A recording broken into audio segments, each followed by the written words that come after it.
细数美国历史上文能安邦、武能定国的总统寥寥无几。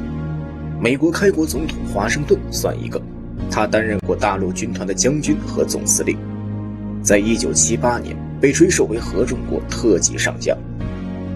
一位是内战时期北方联邦军统帅格兰特，最后一位就是二战盟军司令5星上将，美国第34任总统。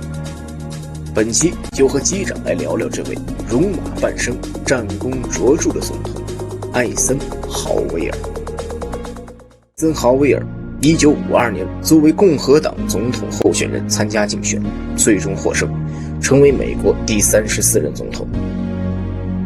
1956年再次竞选获胜，连任总统。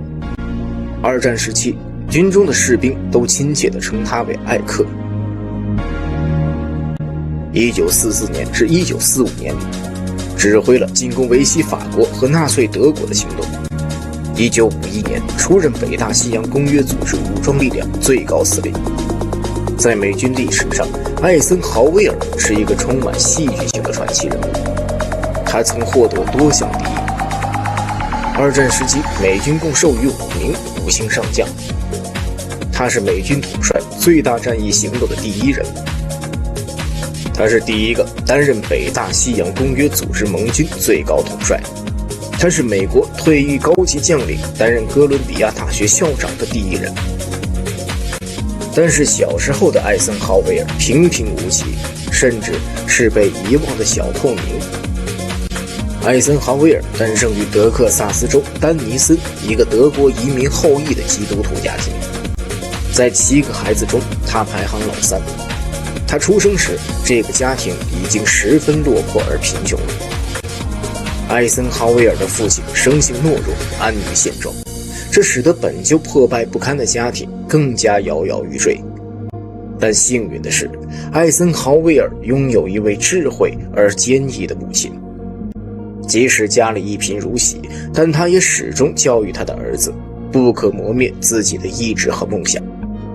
这也使得他这些孩子在长大成人后，都在各自的领域取得了不凡的成就。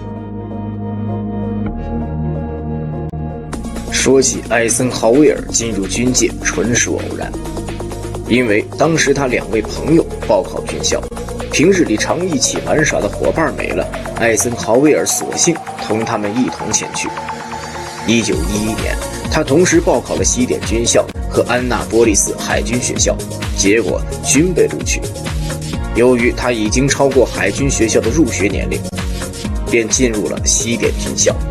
在校时，学习成绩平平，操行成绩很差，常常违反校规，受过几次记过处分，俨然一副问题少年的样子。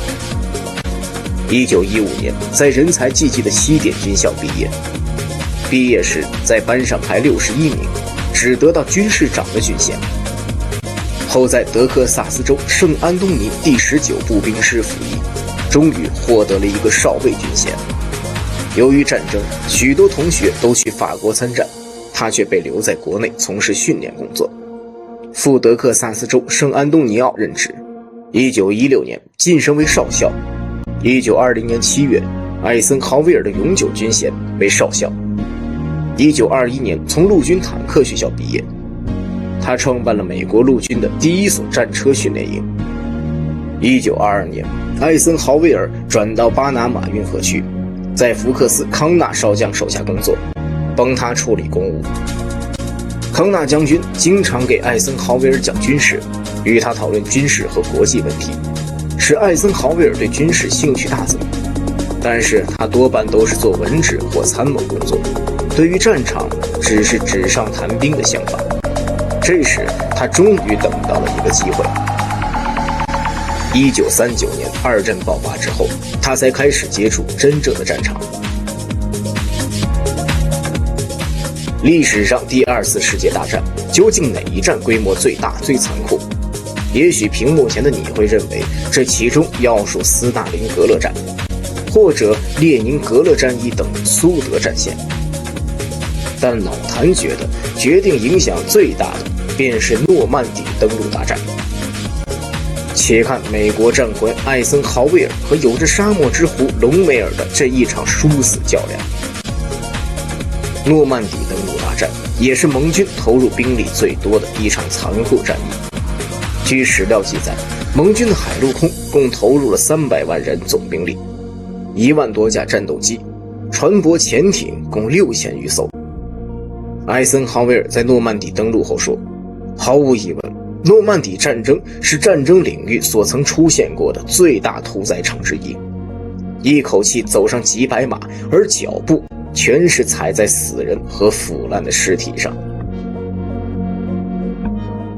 艾森豪威尔指挥了这一场破釜沉舟的经典战役，为了保证盟军所属之舰船、坦克能源有充足的补给，艾森豪威尔大半年前就秘密完成了海底中铺设的输油管建设。艾森豪威尔领导的盟军本预计在6月进行登陆作战，但是偶遇暴雨被迫延迟。但是战机刻不容缓，艾森豪威尔组织高层进行了长达40分钟的战斗计划统筹后，最终敲板原计划执行。鉴于此战意义重大、难度重大、死伤情况大，艾森豪威尔甚至亲自起草了一份战败宣言。关于诺曼底登陆的详细经过，老谭这里就不一一赘述了。诺曼底登陆的胜利成为2战的转折点，宣告了盟军在欧洲大陆第2战场的开辟，意味着纳粹德国陷入了两面作战，减轻了苏军的压力，协同苏军有力的攻克柏林，加快了2战的结束日程。艾森豪威尔迅速在军队里建立了极大威望。1944年深秋，盟军已向德国本土逼近，希特勒为扭转败局，决定集中兵力在西线发动一场反攻，夺回主动权。12月16日，拂晓德军突然出击时，一直处于攻势的美军完全没有做好德军大规模反扑的准备。德军迅速突破了当地美军正面防守力量，美第8集团军的阵地达80公里，直到17日早上，盟军司令官们才意识到德军的全面反攻。艾森豪威尔很快从震惊中冷静下来，他明白必须迅速动用第8集团军的左右2翼部队夹击，以堵住这个突破口，而这就必须有足够的装甲部队。当时南侧的巴顿军团正好拥有第10装甲师，于是艾森豪威尔就让布莱德雷命令巴顿将该装甲师调往阿登。巴顿原是美国1战战神，预备授予6星上将。自古道水涨船高，巴顿却因为种种原因，看着部下一步步高升，自己却停滞不前，为此心中暗暗不平。在接到命令时，以各种理由推脱。艾森豪威尔无奈，决定亲自去面见部下。当艾森豪威尔再次阐述此战对全局的厉害时，巴顿不为之所动。这时深解巴顿性格的艾森豪威尔没有震怒，而是忽然问巴顿：你还记得1943年的北非战役吗？当然，当时你刚晋升4星将军，就遭到了德军的突然攻击。好记性。是的，我刚晋升4星将军就遭到了攻击，当时我多亏有你的奋力支援。而现在告诉你，我刚被晋升为5星将军，就又遭到了德军的突然袭击。巴顿回答道：你是说为了你的降星，想让我再支援你一次？为什么不呢，伙计？再来一次吧。随即巴顿借调装甲师，成功帮助艾森豪威尔扭转战局。你手里拥有的绝不只是大印与令旗，领导力的真正内涵是能够征服部下的心。1945年初，英美盟军已经杀到了距柏林城以西几十公里的易北河沿岸，而朱可夫率领的苏联红军100万之众也快速推到了东距柏林城仅几十公里的奥德河。尼斯河一线，两军已经形成了对柏林的夹击之势，攻克柏林指日可待。攻占柏林在政治上无疑具有获取二战胜利这顶皇冠上璀璨明珠的意义，也是青史留名的绝佳机会。然而艾森豪威尔却反对进攻柏林城，拱手把这荣誉让给了苏军。英国首相丘吉尔对他的这一决定十分恼火，蒙哥马利也非常不满。作为一个纯粹的军人，能够攻占敌国首都自然是无上高荣，但艾森豪威尔却有着更高的眼光。艾森豪威尔深入分析了德军在柏林城的防御部署，指出希特勒将进行困兽之斗，与攻打柏林的军队拼个鱼死网破。英美盟军至少要付出10万人伤亡的重大代价，才能攻克柏林。继而艾森豪威尔放弃攻打首都柏林，而后来苏军在柏林会战时，苏军在柏林战役中也付出了巨大代价，伤亡达30.4万人，损失坦克2156辆，火炮1220门，飞机527架。同时在仔细研究了德国的行政区划分之后，他敏锐意识到战后东西方阵营对德国占领区域的划分肯定要以易北河为界，即便盟军辛苦攻下柏林，战后也必然要交还苏联，那又何必呢？所以他果断放弃了柏林，而以多占德国领土为主要目标。战后艾森豪威尔说，他之所以将柏林让给苏军，是因为他知道柏林一役将使盟军至少付出10万名士兵的生命。此言显然是他的本意。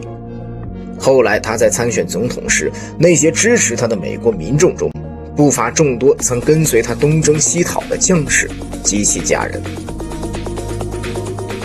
第二次世界大战结束后，艾森豪威尔曾任美国驻德占领军司令，1945年回国，接替马歇尔任美国陆军参谋长。